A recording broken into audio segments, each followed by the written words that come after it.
સ્વામિનારાયણ સંપ્રદાયના સાધુ જ્ઞાન પ્રકાશ દ્વારા જે જ્ઞાનની ઉલટીઓ કરવામાં આવી હતી, એમના દ્વારા કહેવામાં આવ્યું હતું કે જે શિક્ષાપત્રીમાં લખ્યું છે એમણે વાંચ્યું હતું અને જલારામ બાપાએ જે રામરોટી શરૂ કરી એ રામરોટી ગુણાતીતાનંદ સ્વામીના કહેવાથી શરૂ કરીને એ પછી વિવાદે જબરજસ્ત વંટોળ વિવાદનો ઉપડ્યો હતો રાજ્યની અંદર. જ્ઞાન પ્રકાશ વીરપુર ગયા, એમણે માફી માંગી, બાપાના ચરણોમાં લેખિત માફી આપી અને એ પછી આ વિવાદ શાંત થયો હતો. પણ હવે ફરી એકવાર કેટલાક તથ્યો, કેટલાક સાક્ષ્યો સાથે કથાકાર દ્વારા, ભાઈશ્રી દ્વારા એક વાત મૂકવામાં આવી છે વ્યાસપીઠ પરથી. એમના દ્વારા, રમેશ ઓઝા દ્વારા કહેવામાં આવ્યું છે કે ગુણાતીતાનંદને જમાડ્યા હતા અને જલારામ બાપાએ ગૃહસ્થ ધર્મ એમનો નિભાવ્યો હતો.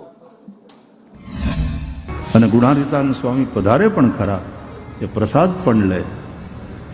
અને સ્વાભાવિક રીતે બ્રાહ્મણ દયા પ્રભુની કરવા જાય ને અને કોક આમ ચપટી લોટ આપે, એના બોઘરામાં નાખે, તોય બ્રાહ્મણ સ્વસ્તિ કહીને આશીર્વાદ આપે છે. સાધુ તમારે ત્યાં આવે એટલે એ કઈ મફતનો રોટલો ખાઈને જાય નહીં, એ તો આશીર્વાદ આપવાના જ. પણ જલારામ બાપાએ એ ભાવ જે પ્રગટ કર્યો ગુણાતીતાનંદ સ્વામી પ્રત્યે, એમાં જલારામ બાપાનો ભાવ, એક ગૃહસ્થ સાધુ પુરુષનો ભાવ પણ પ્રગટ થાય. પરસ્પરમ ભાવયંતઃ. આપણે હું કામ વિવાદ કરીએ છીએ ખબર નહીં.